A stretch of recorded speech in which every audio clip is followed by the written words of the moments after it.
Thank you, Anil Babu. Let us start the session very hurriedly because we have to wind up before lunch. Well, the subject today is commerce and trade between India and South Asia. The subject is pinpointed.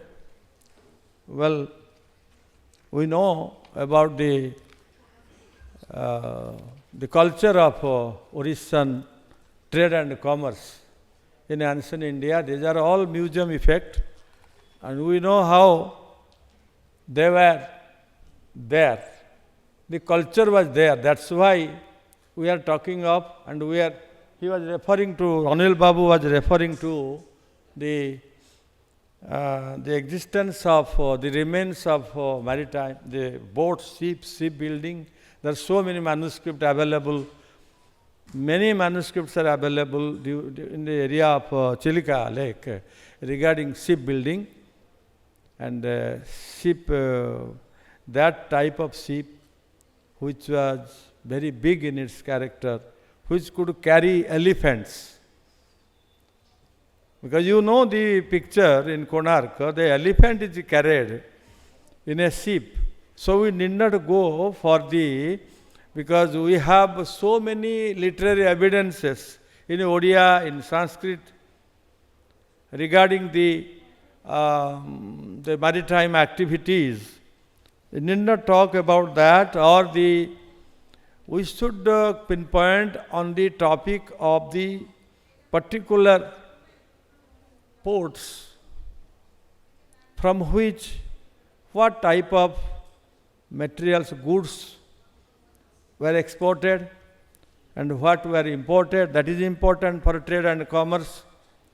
And our Patnaik ji and the last speaker in the last session, Patnaik ji was telling about the exported and imported goods.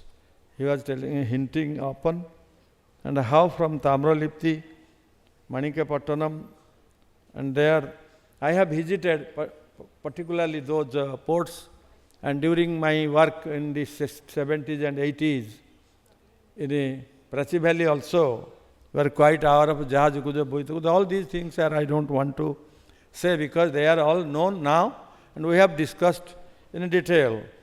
So the spices, silk, about silk, somebody or Ravensa professor was telling about the silken types, how the bandhas, those bandhas in poetry, those who know Upendra Bhanja's Bandha Kavya, Chitra Kavya Bandhodaya, there is a work, the different chitras are there in different bandhas. They are engraved, they are all weaved in the silken saris, hundreds of years. And they were shown to me by our yesterday, the guest was coming, some ambassador Mansingh came. He showed me those pictures and I wanted to decipher them because those saris were exported. Now also, the picture which was shown by Mishra ji, the other speaker of last session, they are all very much deciphered by me, the Sanskrit bandhas and the Odia bandhas. And even though indigo, pearls, textiles, spices, ivory, and they were importing Chinese silk, gold, silver. Well, in the trade and commerce, we know at the outset, I like to just tell you that we have both inland and sea routes. Because of the POK is occupied, POK Kashmiri, Pakistan occupied Kashmir, our trade, that silken route is blocked.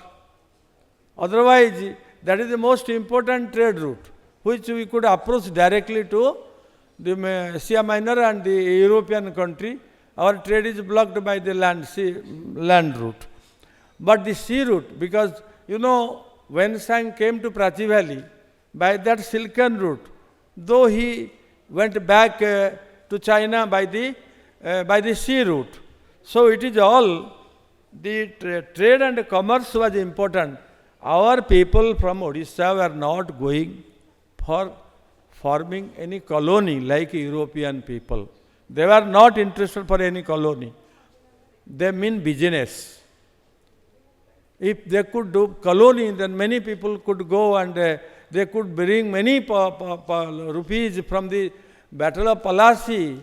The treasure was looted by the Britishers or built the London town.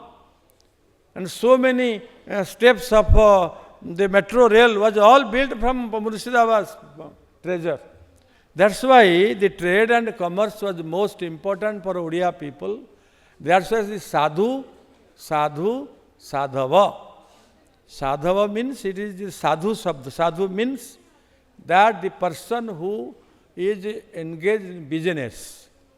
So from that sadhu, sadhava is a bahuvachana of sadhu sabda. So the sadhavas, they are not in alone. Nobody was traveling alone. He was going, many sadhus were taken together in one ship for different cargoes, and they were doing it. That's why the cargoes were carried by sadhavas. 7 sadhavas of Taupoi's brothers, 7 were carried. They are in a bahuvachana. So all these things, we must see that they are insisted on the trade and commerce only. Gradually, the culture, automatically some people, some sadhavas settled there. Some types of sadhavas settled there. That's why they all influenced them, their language, their culture, their literature. Gradually, their language also influenced them.